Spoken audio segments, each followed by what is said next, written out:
ажил албан тушаалтай бол зууралдаад байх үнэндээ сонирхол алга. Гэтэ хулгайч нарт бол хамгаа өгөхгүй.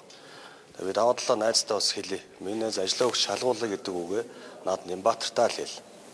Яг л гэхээр даваа талаагийн хөшигний ард бол шулуухан хэлэхэд Нямбатар байгаа. Энэ хүн миний санджаагаар 2023 онд лөө ногоон автобусны хэрэг гарсан байсан. Энэ Улаанбаатар хотод хуулийн хулгайг арилгах гэж ирсэн. Тэг өнөөдөр 2 жилийн дотор бол энэ хулгай бол бүр дэлгэрсэн байна. Би нэг жишээ хэлье. Нэг эзэнтэй 2 компани 38 удаагийн тендер авсан байна. 60 тэрбум төгрөгөөр. Тэг хулгай дэлгэрсэн байна уу? Хулгай хумигдсан байна уу? Бүгдээр энийг бодох хэрэгтэй. Энэ болон мега төслүүдээс алба багш нар 1 тэрбум төгрөг авсан гэж мэдээлэл гарч шít. Гэхдээ 1 тэрбум төгрөг гэдэг чинь одоо их мөнгө шүү дээ. Чи нэг айлын 3 үеэрээ хүнсэндээ хэрэглэх мөнгө байхгүй дээ. Ийм хэмжээний зүйл Улаанбаатар хотод дэлгэрчээд ахад энэ хүн хариуцлага хүлээж огцрох ёстой. Ажлаа өгөх ёстой. Шалгуулах хэрэгтэй. Ажлаа өгч шалгуултал нь бид нар эрэгттэйг ам тэмцэнэ. Иргэдийн шүүхээр энэ Нямбатарыг шүүх цаг нь болсон. Тэгж харж байгаа. Таныг өмнө нас туулын урдны замыг агуулгаар байр суурь илэрхийлжсэн. Бичлэг нас сошиалд яваад исэн л та.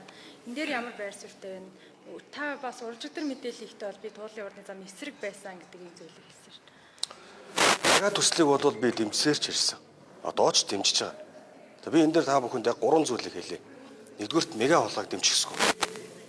Тийм биз? Хоёрдугаарт туул голыг ширгээх төслийг дэмжиж болохгүй. Гуравдугаарт Монгол улс нэгдмэл улс. Монгол улсын ерөнхий сайд шийдвэрээ гаргасан бол бид дагаж мөрдөх ёстой. Хамтарч ажиллах ёстой. Тэгэхээр би нэг өсөндөө мега хулгайтай бол би тэмцэнэ. Өнөөдөр би түрүү хэллээ шүү дээ. Мега хулгайгаас 1 тэрбум төгрөг энэ одоо бүтээн байгуулалтуудаас аваад нэг айлын 3 үеэр идэх мөнгийг залилж байгаа. Энэ хүмүүстэй бид нар хариуцлага тооцох ёстой гэж харж байгаа. Учираас бид туулын урдны замыг дэмжихгүй байна. Хоёрдугаарт туулын урдны зам 33 км. Тэгэхдээ туулын далангаараа явна гэдэг анх тооцоотой байсан.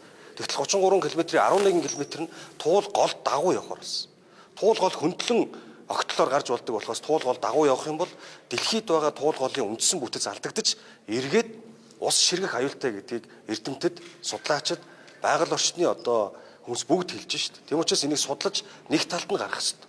За гуравт нь Монгол улс нэгдмэл улс юм бол Монгол улсын ерөнхий сайд Нямасрын учралт шийдвэрээ гаргацсан байна.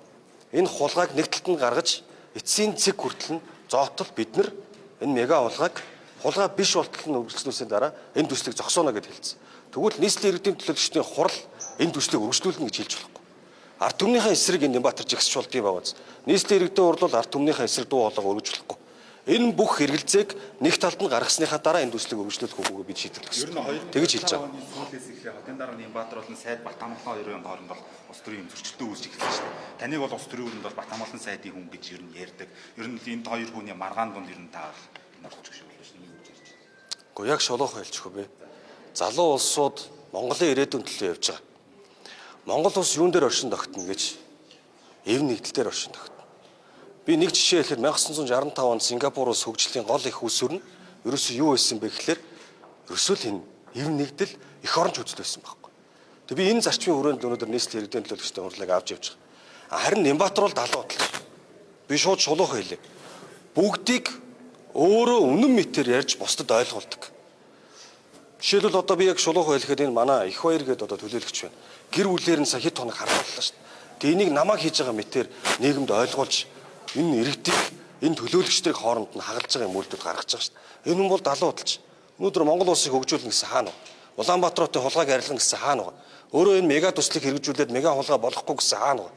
Бүх асуудлын ард бол энэ хүн бүгдээрэнд нь байгаа. Тэгээ энэ бүхний ард талд хүнийг шууд гүжирдэж, гүтгэж, доромжилж болдог. Энэ схемийг нь олон жил огсорцсон учраас энэ дээр бүр туршлагатай болцсон. Тэгэхээр бид бол харин энийг таслан зогсоогоод энэ Нямбатар гэдэг хүнийг огцруулад ажиллаа өгч иргэдийн шүүхээр шүүлгээд шалгуулж дуустал нь бол тэмцэх ёстой. Үүний дараа надтай санал нэг байгаа маш олон төлөөлөгч нар байгаа.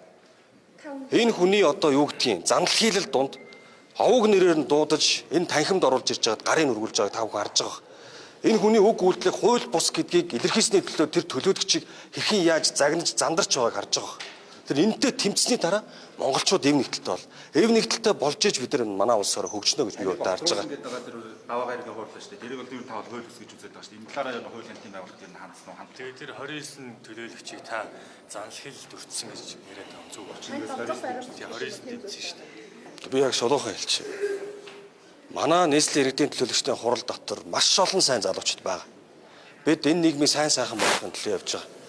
Би хэлсэн шүү дээ. Энэ хүний занлахилд байна. Минээс дэмжиж байгаа шүү. Наад хүнээ бүр тултал нь зүтгээд эцсийн заавал үзээрэй. Тэгэхдээ эрүүл мэндэд анхаар, аюулгүй байдалд анхаар, өөрийнхөө нэр хүндэд анхаарал гэж. Тэгэхдээ найзууд нь хамт байгаа шүү гэж байгаа. Бид бол олонх байгаа.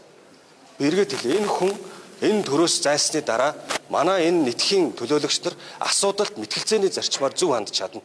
Ингэжээж Монгол улс ороо хөгжинө гэж харж байгаа. Хавар бас одоо нийслэлийн хангалттай болны гадаа чагсаалт болсон шүү дээ. Ер нь бол Баянзүрх дүүргийн хорооны засаг дараа хэсгийн ахлагч нар оролцдог хотын дараа ярьжсэн. Энийг бас Бат амгалан сайд та хоёрыг ер нь бол цаанаас нь захиалсан зөрхөрсөн гэдэг зүйлээс өмнө ярьж ирсэн. Тэр явж байна. Гэхдээ эн чинь иргэдийг төлөөлж байгаа төлөөллийн байгууллагуудын бүр ирэх шүү дээ. Иргэдийн хурлын төлөөлөгч гэдэг бол тухайн хорооны иргэдийг төлөөлж байгаа. Та Баянзүрх дүүргийн дугаар хороонд амьдарч байгаа бол таныг төлөөлж тэр хүн төрд ажиллаж байна гэсэн. Гэтэл таны татвар төлөлтийн мөнгөөс авж байгаа гэдгийг уг үйлдэл үзэл бодлоор илэрхийлснийхээ төлөө тэр заавал захиалгатай байх ёстой. Тэнд үнэхээр татвар төлөгчдийн мөнгнөөс хумслаад бүтээн байгуулалтыг Баянзүрхтэр хийлэхгүй гэсний төлөө тэд дуу хоолойгоо илэрхийлсэн хин нэг үнэ захиалга байх ёстой. Энд чи яагаад юм болгон захиалгатай? Яагаад юм болгон өөрийнх нь хийж хэрэгжүүлж өнөөдрийг хүссэн шиг байх ёстой? Яагаад өөр шиг төрөөс хумсалдаг устны нас яг тийм байх ёстой гэж боддتي. Тийм зүйл байхгүй. Мега төслүүдийг шалгах ажлын хэсэг байгуулж ингэсэн. Байгуулсан болов ямар хүмүүсийн бүрэлдэхүүнтэй байгаа юм бэ? Яг энэ дээр одоо би бас сэтгүүлч та бүхнийг уриалж байна. За маргааш насагтад би иргэдийн сонсгол хийж эхлэе. За энд бол би одоо энэ зөвлөлийн гишүүд, хурлын хороодын гишүүд, төлөөлөлтөд оролцуулна. За энэ бол мега төслүүдийг иргэд юу гэж байгаа юм бэ гэдэг нэг тал та. Нөгөө тал та дамжуулж иргэдэд мега төслүүдэд үүсэж байгаа санхүүгийн бүх боломжуудыг бид нар нийтдээ олгож өгнө. Тэгээд иргэдэд энэ асуудлыг одоо хянах, шалгах энэ боломжоор нь бол хангаж өгнө гэж харж байгаа. Сүүлийн жилүүд нийслэлийн төсөв бол огцон хэлсэн, нэмэгдсэн гэдэг зүйлийг яриад байгаа шүү дээ. Энийг бол ер нь бол нийтлэр бол хэлцэж баталж байгаа шүү дээ. Ер нь ягаад төсөв ингээд огцон тэлээ, за үргэлжлэн зарлал нэмэгдээд ингэж иргэдийн бол ягаад хяналт тавив? Харин мэдээлэлээр хангаж өгөх ёстой гэж хэлж шүү дээ. Мэдээлэлээр хангаж өгөх ёстой. Бид энэ дээр хяналт тавьж ажиллаж байгаа. Мега төслүүд Улаанбаатар хотод хэрэгжиж байгаа энэ төсөл хөтөлбөрүүд амжилтаа олж үр дүнгээ өгж байгаа гэж харж ирсэн бол энэ бүхний ард талд хулгай байгаа учраас бид энэтэй одоо эсэргүүцэлтэй тэмцэж энэ хууль шүүхийн байгууллагууд нь шалгадаг юм бол иргэдийн шүүхээр бид нар нээлттэй болоо шалгая гэсэн энэ зарчмаар хэрэгжүүлж байгаа. Иргэдийн хурлыг ажилуулах боломжийг Нямбатар олгож өгөх ёстой. Хэзээ уралдах вэ?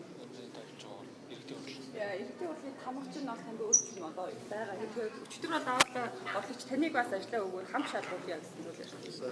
Тамгаа авсахтаад байна. Гүдэд одоо ингэ харалт. Одоо надад бол тамга байхгүй л байгаа биз дээ. Төрийн тамга хуйлтай, төр төшөх бас хуйлтай. Тэгэхээр төрийн тамга одоо байгаа газар их залаатай байгаа л гэж ингэж харж байна. За бүгдээрэнд маш их баярлалаа. Нөгөө ажилтнуудыг шөнийн цагаар